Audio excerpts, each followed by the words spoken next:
General der Panzertruppe Heinz Eberbach stood in the war room at Wehrmacht headquarters in Berlin, examining intelligence photographs of what American forces were calling their new tank destroyer. The images showed a low-slung vehicle with an open-topped turret appearing almost fragile compared to the massive Tigers and Panthers that dominated German armored doctrine. He tossed the photographs across the mahogany table to his fellow officers with barely concealed contempt. Before we jump back in, tell us where you're tuning in from, and if this story touches you, make sure you're subscribed, because tomorrow I've saved something extra special for you. "This is what terrifies the Americans," he announced, his voice dripping with sarcasm. "A tin can on tracks. Look at this armor, gentlemen, barely thicker than a staff car. They have mounted a decent gun on a chassis that could not stop a determined rifle shot." Oberst Friedrich von Schell, Chief of Armored Intelligence for the Eastern Command, picked up one of the photos and examined it through his monocle. "The specifications suggest it weighs only 18 tons, Herr General. Our Panther weighs 45 tons. This American contraption has sacrificed all protection for what they claim is speed." Von Schell's tone made it clear what he thought of that trade-off. The meeting continued with similar assessments from Germany's most experienced tank commanders. General Major Otto Kumm, who had commanded panzer divisions in Russia, France, and North Africa, provided what seemed like devastating analysis. "The Americans have never understood armored warfare. They build tanks like they build everything else, cheaply and in quantity. This M18, as they call it, can perhaps run away quickly, which is appropriate given American fighting spirit. But when it meets a Tiger or Panther, speed will not save it. Our 88mm guns will penetrate its armor at 3,000 meters. Their 76mm gun, even if it could penetrate our frontal armor, which is doubtful, would require them to close to suicidal range." What these officers did not know, what their intelligence had failed to grasp, and what their own doctrine prevented them from understanding was that the M18 Hellcat was not designed to fight the way German tanks fought. It was not built to slug it out in frontal engagements or to serve as a mobile fortress. The Hellcat was designed around a completely different philosophy of armored warfare, one that would prove devastatingly effective and utterly incomprehensible to commanders trained in the German way of war. The dismissal of the M18 Hellcat began long before the first prototype rolled off the assembly line at Buick's facility in Flint, Michigan. German military observers in America, operating through neutral embassies and business contacts, had been tracking American tank development since before the war. Their reports reinforced existing prejudices about American military capability. Hauptmann Klaus Richter, a military attaché operating out of the German embassy in Buenos Aires, who maintained contacts with American defense contractors, sent a report in early 1943 that summarized German thinking perfectly. "The Americans continue to prioritize industrial efficiency over military effectiveness in their armor development. Their new tank destroyer emphasizes speed and gun performance while accepting armor protection that would be unacceptable in any European army. This reflects American unwillingness to accept casualties and their naive belief that mobility can substitute for protection. The vehicle may perform adequately against Italian or Japanese armor, but against German Panzers, it will be a death trap for its crew." This assessment was filed, circulated among Wehrmacht planners, and became accepted wisdom.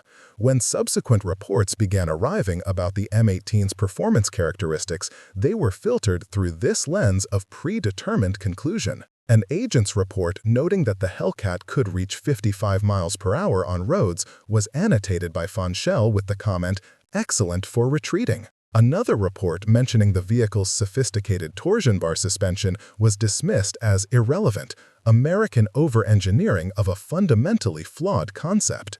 The Japanese military, Germany's ally in the Pacific, shared and even exceeded this skepticism. General Tomoyuki Yamashita, conqueror of Singapore and one of Japan's most respected armor commanders, reviewed translated American technical manuals for the M18 and concluded that it represented everything wrong with American military thinking. The Americans build weapons for comfort and convenience rather than for winning battles. This tank destroyer has a power traverse for the turret, as if the gunner cannot turn it manually. It has a sophisticated fire control system, as if American crews cannot be trained to estimate range properly.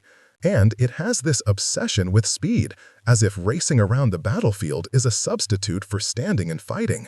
When this vehicle meets our Type 97 Chiha tanks, assuming American crews have the courage to engage, they will learn that true warriors do not need to run at 55 miles per hour. What neither German nor Japanese commanders understood was that the M18 Hellcat was not designed by theorists in isolation.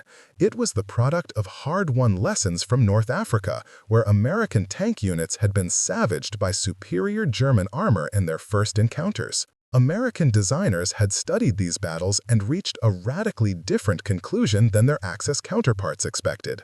Rather than trying to build heavier, more heavily armored vehicles to match German Tigers and Panthers ton for ton, American engineers decided to create a vehicle that would never fight the way German tanks fought.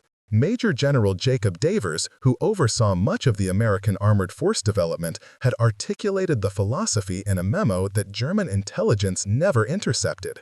We cannot out-armor the Germans, not in the time we have available, but we can outthink them. A tank destroyer does not need to survive a hit from an 88 if it is never where the 88 aims. Speed is not cowardice. Speed is survival. Speed is striking power. Speed is the ability to be everywhere the enemy is weak and nowhere the enemy is strong. This philosophy was incomprehensible to German commanders, who had built their entire armored doctrine around the concept of the decisive engagement, the climactic tank battle where superior armor and firepower would decide the outcome. The idea that an armored vehicle might deliberately avoid such engagements, might use its mobility to choose when and where to fight, struck them as fundamentally unmilitary. Real tankers stood their ground and fought. Real armor engaged the enemy directly. Anything else was cowardice dressed up as tactics. The technical specifications of the M18 Hellcat reinforced German contempt. Intelligence reports that reached Berlin by mid-1943 provided accurate information about the vehicle's characteristics, but these facts were interpreted through a framework that made them seem like weaknesses rather than strengths. The armor ranged from only 12 to 25 millimeters, thinner than many armored cars. The open-topped turret meant the crew was vulnerable to artillery and small arms fire from above. The gasoline engine was a fire hazard compared to German diesel engines. The crew of only 5 men seemed inadequate compared to the Panthers 5 plus a commander. Every specification seemed to confirm that the M18 was a poorly conceived vehicle that would fail in combat. General Oberst Heinz Guderian, the father of German armored warfare and Inspector General of Panzertrupes, was shown the intelligence file on the M18 during a briefing in late 1943. He spent perhaps 3 minutes reviewing the documents before closing the folder and delivering his verdict. The Americans have built a reconnaissance vehicle and are calling it a tank destroyer to deceive their public about its capabilities. It may be useful for scouting or for pursuing broken enemy forces, but it cannot fulfill the primary mission of a tank destroyer, which is to stop enemy armor. When this vehicle encounters our Panthers and Tigers, it will be destroyed before it can close to effective range. File this away and focus our intelligence resources on actual threats. What Guderian and his staff failed to consider was that the M18's seemingly inadequate specifications were not the result of American inability to build heavier armor, but rather a conscious choice in favor of a different set of capabilities. The Hellcat's Wright R975 radial engine, the same engine used in the Sherman tank, propelled the much lighter M18 to speeds that no German tank could match. While a Panther struggled to reach 25 miles per hour cross-country and 40 miles per hour on roads, the Hellcat could maintain 35 miles per hour across rough terrain and hit 55 on paved surfaces. This was not just marginally faster, it was a qualitative difference that would transform battlefield dynamics in ways German planners never anticipated. The gun mounted on the M18 was another element that German intelligence misunderstood. The 76mm M1A1 gun was dismissed as inadequate, a weapon that could not penetrate the frontal armor of German heavy tanks. This assessment was technically accurate for frontal armor at range, but it missed two crucial points. First, the gun was more than adequate to penetrate the side and rear armor of any German tank, including the mighty Tiger. Preparing and narrating this story took us a lot of time, so if you are enjoying it, subscribe to our channel. It means a lot to us. Now back to the story. Second, and more importantly, the M18 was never intended to engage enemy tanks frontally. Its speed and maneuverability meant it could choose the angle of engagement, hitting enemy armor where it was vulnerable rather than battering uselessly against thick frontal plates. The fire control system installed in the M18 was another feature that German analysts noted but failed to appreciate. While German tanks relied on skilled gunners with excellent optics using manual range estimation and elevation adjustment, the Hellcat incorporated a sophisticated coincidence rangefinder and ballistic computer that could calculate firing solutions rapidly and accurately. To Germanize, this was typical American over-reliance on technology rather than training. They failed to recognize that this system would allow relatively inexperienced crews to achieve first-round hits at ranges where German crews would still be bracketing their target. Perhaps most critically, German intelligence completely missed the tactical doctrine being developed to employ the M18. American tank destroyer doctrine emphasized speed, surprise, and the ambush. Tank destroyer battalions were trained to respond rapidly to enemy armor breakthroughs, racing to blocking positions, engaging from concealment at maximum effective range, and then displacing before enemy forces could respond. The entire concept was built around the principle that the best armor is not being where the enemy shoots. This was so alien to German thinking that even when intelligence officers read American training manuals that explicitly described these tactics, they dismissed them as theoretical nonsense that would collapse under the pressure of real combat. Oberst Hans von Luck, commanding a Panzer regiment in Normandy, received his first briefing on the M18 Hellcat in early 1944, shortly before the Allied invasion. The briefing officer, a young lieutenant who had compiled information from various intelligence sources, presented the American vehicle's specifications and concluded with the assessment that it posed minimal threat to German armor.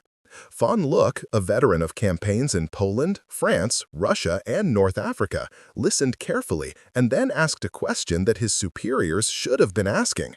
If this vehicle is so inadequate, why are the Americans building it? They are not fools, whatever we may think of their military tradition.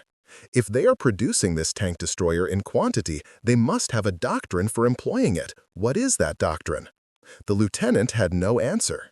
German intelligence had focused obsessively on technical specifications, armor thickness, gun penetration values, and engine horsepower. They had not seriously studied American tactical thinking or operational concepts. The assumption was that tactics and doctrine were universal, that all armies fought essentially the same way, with only minor variations. The possibility that the Americans might have developed a fundamentally different approach to armored warfare, one that inverted traditional priorities and challenged conventional wisdom, had never been seriously considered. Von Luck filed away his concerns but received no satisfactory answers from higher headquarters. The prevailing view remained that the M18 was a poorly designed vehicle that reflected American military amateurism. When Panzer commanders discussed the coming Allied invasion during planning sessions, the conversation focused on how to counter Sherman tanks and British Cromwells. The M18 Hellcat, when mentioned at all, was treated as an afterthought, a vehicle that might cause minor inconveniences but posed no serious threat to German armored superiority. This complacency extended to crew training. German tank crews preparing to face the Allied invasion were drilled extensively on the capabilities and weaknesses of Sherman tanks. They practiced engaging the Sherman's inadequate armor, studied its vulnerable points, and learned the optimum ranges for different guns. But the M18 Hellcat was barely covered in training materials. If mentioned at all, it was grouped with other American tank destroyers like the M10 and described as lightly armored vehicles that could be engaged with any anti-tank weapon. The specific characteristics that made the Hellcat dangerous, its speed, its excellent gun, its sophisticated fire control, were not emphasized or even properly explained. The German armor schools, where tank commanders received their training, reinforced this dismissive attitude. Instructors teaching the next generation of Panzer leaders used the M18 as an example of American military-industrial incompetence. "Look at this vehicle," one instructor told his students at the Panzer training facility at Paderborn. "The Americans have the finest industrial capacity in the world, and they produce this, a racing car with a gun attached. When you meet this vehicle in combat, treat it as you would treat an armored car, destroy it quickly, and move on to real threats." This institutional blindness was reinforced by the German military's broader cultural assumptions about American fighting capability. The German officer corps, steeped in Prussian military tradition and convinced of their own superiority through victories in Poland, France, and early campaigns in Russia, had developed a deep-seated contempt for American military prowess. Americans were seen as soft, undisciplined, and lacking the warrior spirit necessary for modern combat. Their weapons were viewed as consumer products, emphasizing comfort and convenience over military effectiveness. Their tactics were dismissed as unimaginative and rigid. The idea that Americans might innovate, might develop new concepts that challenged German military orthodoxy, was literally unthinkable. General Major Fritz Bayerlein, who would command the Panzer Division in Normandy, embodied this attitude. During a staff meeting in May 1944, he reviewed intelligence estimates of American armored strength and dismissed concerns about the M18 Hellcat with a wave of his hand. "Gentlemen, I have fought Americans in North Africa. They are brave enough when properly led, but they lack imagination and aggressiveness in armored combat. This Hellcat is typical of their thinking. They build a vehicle that can run away quickly, because running away is what they do best. When we meet them in France, they will learn that speed cannot substitute for armor, that mobility cannot replace fighting spirit, and that American industrial might cannot overcome German tactical superiority." The room erupted in approving murmurs. These were men who had conquered France in 6 weeks, who had nearly destroyed the Soviet Union in 1941, who had fought the British to a standstill in North Africa, despite being outnumbered and outproduced. They had no doubt about their own superiority, and every piece of intelligence about the M18 Hellcat seemed to confirm that this strange American vehicle would be just another victim of German armored excellence. What none of these officers understood, what their training and experience and doctrine prevented them from seeing, was that the M18 Hellcat represented a fundamental challenge to everything they believed about armored warfare. It was not a tank trying to be a better tank. It was something entirely new, a weapon system designed around principles that German armor doctrine had never seriously considered. And in the hedgerows of Normandy, in the forests of the Ardennes, and in the rolling hills of Germany itself, this underestimated vehicle would teach German panzer commanders the most painful lesson of the war. In modern warfare, the side that can adapt and innovate defeats the side that remains wedded to tradition, no matter how glorious that tradition might be. The first reports from Normandy arrived at Wehrmacht headquarters in late June 1944, just weeks after the Allied landings. They were fragmentary, confused, and deeply troubling to the staff officers who compiled them. Multiple panzer units reported encounters with a fast-moving American armored vehicle that was engaging German tanks at extreme ranges and then vanishing before German forces could respond. The vehicles were hitting Panthers and Tigers from concealed positions, destroying or crippling them with single shots, and disappearing into the bocage country before supporting German units could bring fire to bear. Hauptmann Werner Kortenhaus, commanding a company of Panther tanks with the 2nd Panzer Division, filed one of the first detailed after-action reports. His company had been moving through the hedgerow country south of Carentan when they came under fire from what he initially believed was a concealed anti-tank gun position. His 2nd Panther, commanded by Oberfeldwebel Klaus Steiner, was hit in the engine compartment from approximately 1,800 meters. The crew evacuated as the engine caught fire. Kortenhaus ordered his remaining tanks to return fire, but before they could identify the enemy position, a second round struck his 3rd Panther in the turret ring, jamming the turret and killing the gunner. Kortenhaus later wrote in his report that what happened next defied his understanding of armored combat. Through his optics, he caught a glimpse of the attacking vehicle as it withdrew from its firing position. It was low, fast, and gone before he could bring his gun to bear.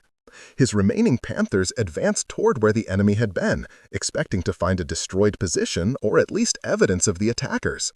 Instead, they found only crushed grass and track marks leading into another hedgerow corridor. The enemy vehicle, whatever it was, had moved at a speed that suggested it was traveling on roads, not cross-country. But there were no roads in that direction, only the narrow lanes between hedgerows that Kortenhaus's Panthers could barely navigate. When Kortenhaus reported that the attacking vehicle appeared to be the American M18 tank destroyer, his battalion commander was skeptical. The intelligence briefings had assured them that the M18 was lightly armored and vulnerable, a vehicle to be destroyed quickly and dismissed. How could such a vehicle have destroyed 2 Panthers without suffering any damage in return? Kortenhaus had no satisfactory answer, but he was certain of what he had seen. The attacking vehicle had been smaller and faster than a Sherman, had fired with devastating accuracy, and had withdrawn with a speed that no German tank could match. Similar reports began flooding in from across the Normandy front. A Tiger company from the Schwere SS Panzerabteilung reported losing 3 tanks in a single engagement with what survivors described as ghost tanks that fired and vanished. A Panther battalion from Panzerlehr reported being systematically picked apart over the course of a morning by unseen attackers who seemed to fire from impossible ranges and then disappear. In every case, German tankers described the same pattern: sudden, accurate fire from concealment, hits at ranges beyond what they expected American guns to achieve, and enemy vehicles that were gone before German tanks could respond. General Major Bayerlein, commanding Panzerlehr, initially refused to believe these reports. He suspected that his tank commanders were making excuses for poor performance, or that they were encountering well-positioned American anti-tank guns rather than mobile vehicles. He ordered his intelligence officer to investigate and provide a rational explanation. The intelligence officer, Hauptmann Rudolf Schuster, conducted interviews with survivors and examined the destroyed German tanks. What he found was disturbing enough that he requested a personal meeting with Bayerlein rather than filing a written report. Schuster explained that the destroyed Panthers all showed similar damage patterns. They had been hit from the side or rear, never frontally. The penetration suggested a high-velocity gun of approximately 75 or 66 mm caliber. Most significantly, the ranges at which the hits occurred, calculated from the positions of destroyed tanks and the firing positions marked by track scars, were between 1,500 and 2,000 meters. At those ranges, German tanks should have had ample time to spot the enemy, return fire, and maneuver. Yet in every engagement, the attacking American vehicles had fired, scored hits, and withdrawn before German forces could respond effectively. Bayerlein remained unconvinced. He believed that Schuster was overestimating the ranges based on incomplete evidence, and that American tanks were simply getting lucky with a few long-range shots. He ordered his Panzer commanders to be more aggressive, to close with American armor and destroy it in the decisive close-range engagements where German superiority in armor and gunnery would prevail. This order would prove catastrophic when put into practice. Oberst Paul von Hauser commanded a battle group built around a battalion of Panther tanks from the 17th SS Panzergrenadier Division. In early July, his force was ordered to counterattack American positions that had broken through German lines near St. Lo. Von Hauser planned a classic armored assault, his Panthers advancing in a broad front to overwhelm American defenses through firepower and shock. His intelligence briefing assured him that he would be facing primarily Sherman tanks, which his Panthers could destroy at will, and possibly some of the lightly armored American tank destroyers that posed minimal threat. The attack began at dawn, with von Hauser's Panthers advancing across open farmland toward the American positions. They had covered perhaps 800 meters when the first Panther exploded, hit from the flank by a round that penetrated the turret and detonated the ammunition. Von Hauser ordered his tanks to orient toward the threat, but before they could identify targets, 3 more Panthers were hit in rapid succession. The American guns were firing from positions in a tree line nearly 2,000 meters away, well beyond the range at which von Hauser expected to encounter effective fire. Von Hauser later described the engagement as unlike anything he had experienced in 5 years of war. The American vehicles, which he now recognized as the M18 Hellcat from their distinctive silhouettes, were engaging his Panthers from positions that German doctrine considered safe. When his tanks returned fire, the American vehicles simply moved to new positions with a speed that seemed impossible for tracked vehicles. His Panthers, each weighing 45 tons and struggling to maneuver in the soft French soil, were being systematically destroyed by vehicles that weighed less than half as much and moved twice as fast. The battle, if it could be called that, lasted less than 30 minutes. Von Hauser lost 11 Panthers destroyed and 4 damaged. His battle group withdrew in disorder, having failed to reach the American positions and having inflicted no confirmed damage on the enemy. In his after-action report, von Hauser wrote a sentence that would have been unthinkable 6 months earlier. The American tank destroyer tactics are superior to ours. They refuse decisive engagement, use their superior mobility to choose favorable positions, and withdraw before we can bring our firepower to bear. We cannot defeat an enemy we cannot catch. This report, and dozens like it, finally forced Wehrmacht headquarters to reconsider their assessment of the M18 Hellcat. General Oberst Guderian, reading through the accumulated reports from Normandy, realized that German intelligence had committed a fundamental error. They had evaluated the M18 as if it were a tank, comparing its armor and firepower to German tanks and finding it wanton. But the Hellcat was not a tank and was never intended to fight like one. It was something new, a weapon system designed around a tactical philosophy that German armor doctrine had no answer for. Guderian ordered a complete reassessment of American tank destroyer capabilities and tactics. The resulting report, compiled in August 1944, painted a picture that contradicted everything German commanders had been told about the M18. The Hellcat was not a poorly designed vehicle, but rather a brilliantly conceived weapon system optimized for a specific mission. Its thin armor was not a weakness, but a conscious choice that enabled the speed and mobility that made it so effective. Its open-topped turret, while vulnerable, allowed for excellent visibility and rapid target acquisition. Its powerful gun, when used from ambush positions against the vulnerable side and rear armor of German tanks, was devastatingly effective.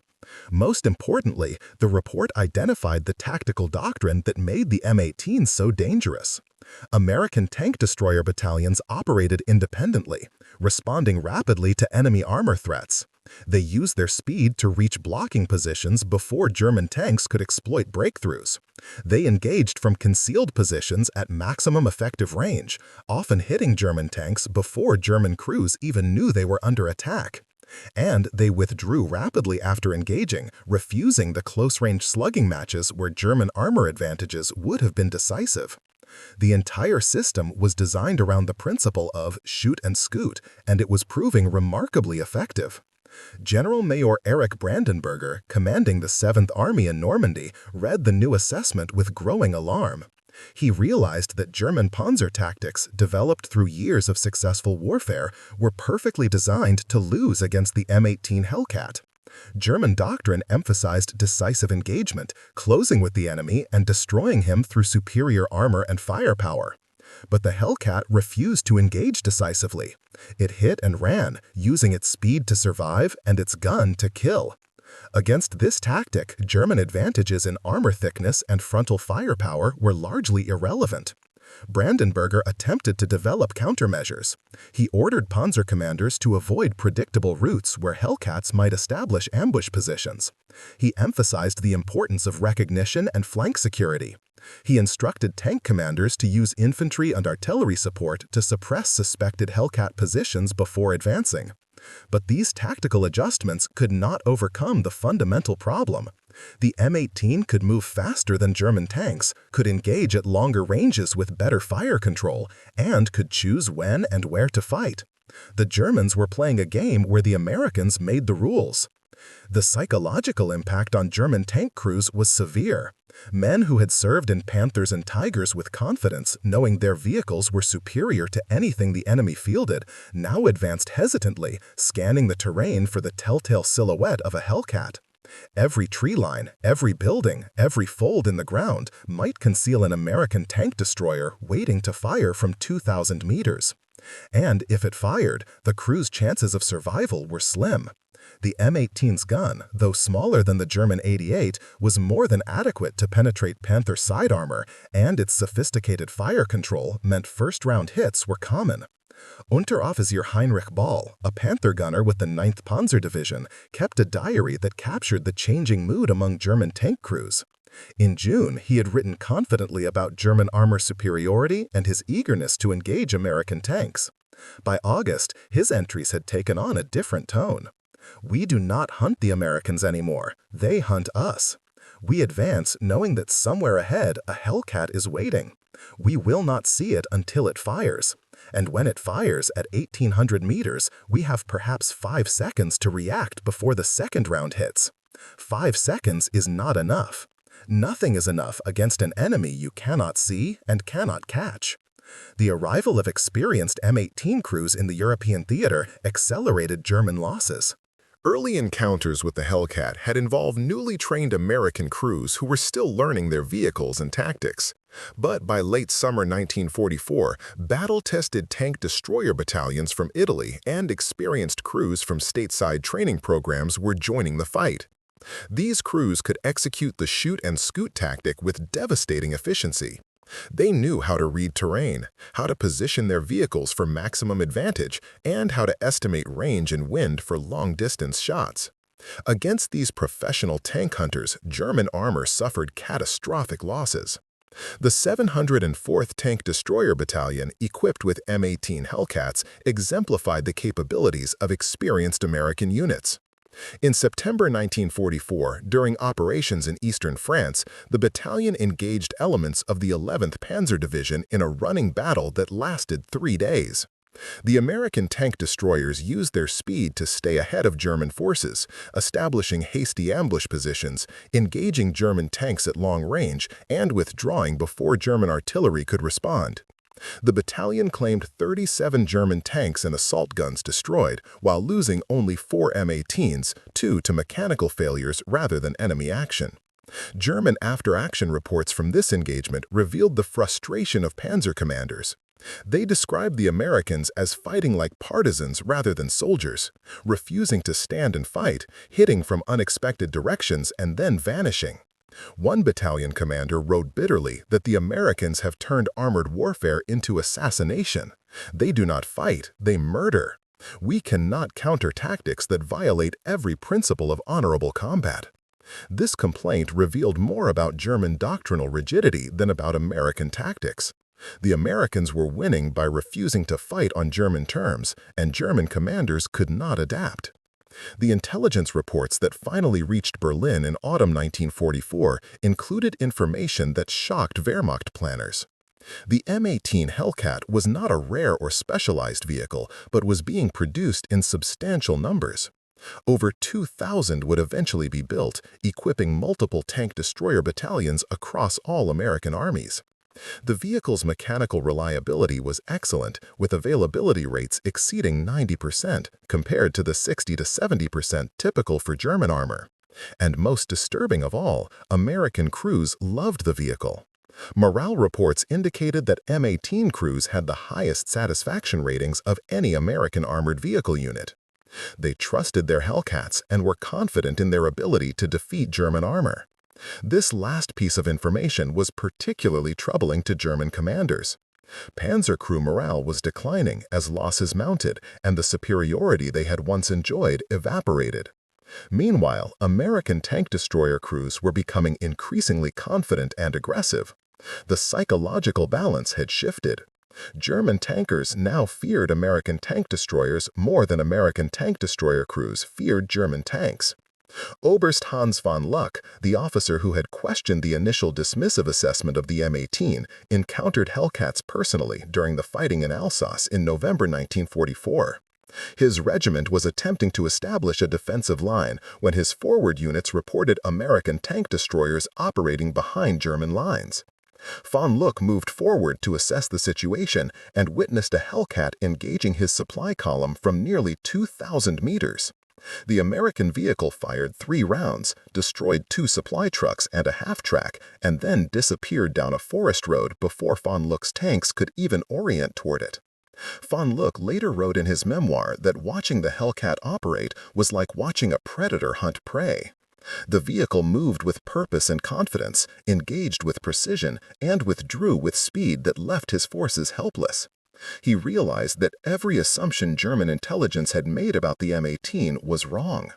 It was not fragile, its speed was armor. It was not undergunned, its gun was perfectly adequate for its mission. It was not poorly conceived, it was brilliantly designed for a tactical doctrine that German armor had no effective counter for. The Battle of the Bulge in December 1944 provided the ultimate test of M18 capabilities against German armor. Hitler's surprise offensive threw American forces into confusion and created exactly the kind of fluid battlefield situation where German armor had historically excelled. Yet even in this crisis, American tank destroyer battalions equipped with Hellcats performed with devastating effectiveness. German panzer columns, advancing rapidly through the Ardennes, found their progress repeatedly blocked by small numbers of M18s that engaged from long range, destroyed lead vehicles to block roads, and then withdrew before German forces could concentrate against them. The 655th Tank Destroyer Battalion fought a series of defensive actions around Bastogne that exemplified Hellcat tactics at their best. Outnumbered and operating in difficult terrain, the battalion used its M18 speed to shuttle between threatened sectors, establishing temporary defensive positions, engaging German armor at maximum range, and then moving to new positions before German forces could respond.